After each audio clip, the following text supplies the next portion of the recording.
Welcome to Reality Creative Video Alchemy.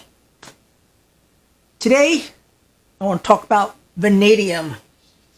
This is my vanadium chip here. Now, why vanadium? Alright, so a couple of my clients have blood sugar issues. So, I have them on Cobalt and Chromium, and that has helped a whole lot with their blood sugar issues. So I happen to be looking up, I'm trying to create a super compound, which I call my Forever Mix. I'm going to rename my Forever Sapphire Mix if I get the super compound complete. Anyway, vanadium is one of the things I want to add into the super compound. So it got me researching vanadium, and I realized that there are some products out there that package chromium and vanadium together. And I said, wow, okay, wouldn't it be nice to get a vanadium colloidal and package it up with.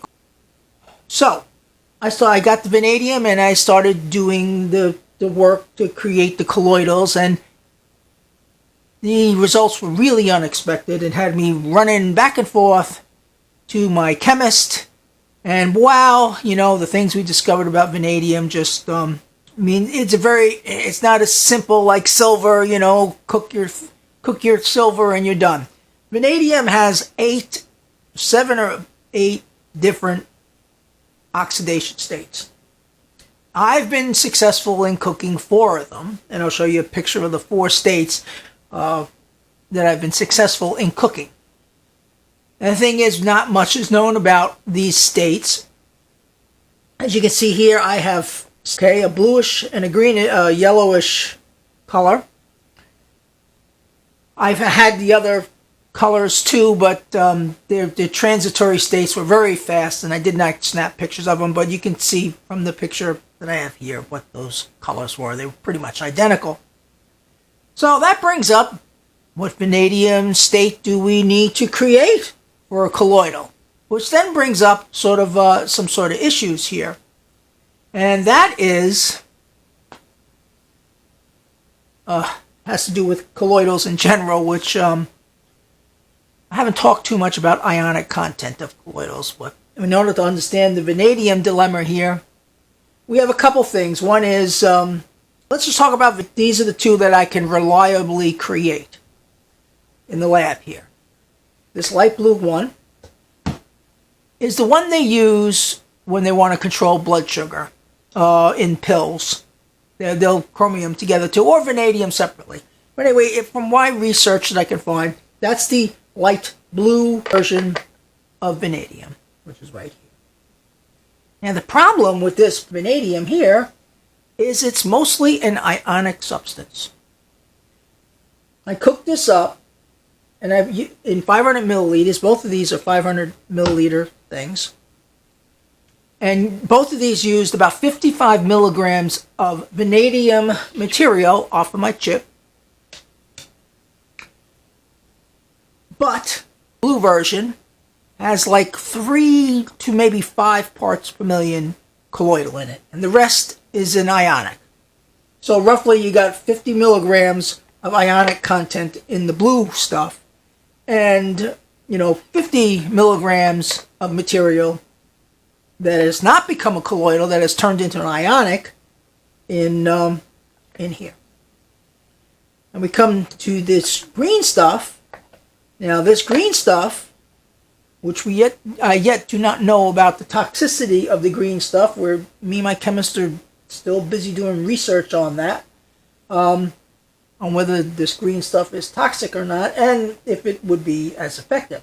I can get 15 parts per million, or roughly 8 milligrams of material of vanadium in here, and roughly 47 milligrams of ionic substance. Like I said, both of these use 55 milligrams of vanadium material. What was converted to a colloidal, what wasn't converted to a colloidal, becomes ionic. Ionic substances like the pills you take. When you take a chromium pill or a vitamin pill, those are all ionic substances. And I've talked about ionic substances versus colloidal substances in previous stuff. Ionic substances have a charge, and they're attracted to the tissue in your body, and there's always a chance that you can build up toxicity with ionic substances. Colloidal substances do not have a charge, and as such, they stay in the water in your body. If your body needs a colloidal, the nutrient from the colloidal, it takes it, and what it doesn't use gets flushed out within 48 hours.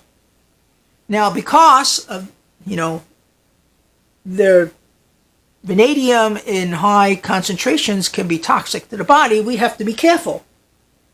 We can't exceed the maximum daily dosage of vanadium just because we want to take more colloidal. So I consider a colloidal, anything over 10 parts per million, to be a colloidal substance. I would not consider this 3 to 5 parts per million stuff to be colloidal. I would consider this as an ionic substance. So this, both of these are ionic, but this one actually, for me, qualifies as a colloidal because it's up around 15 parts per million. But whatever stuff we decide to choose to create, if we can drink either one.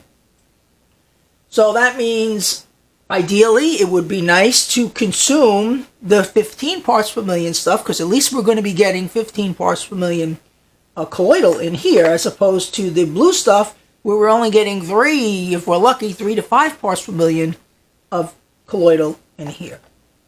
So that's my dilemma. I'll need another update on this down the road.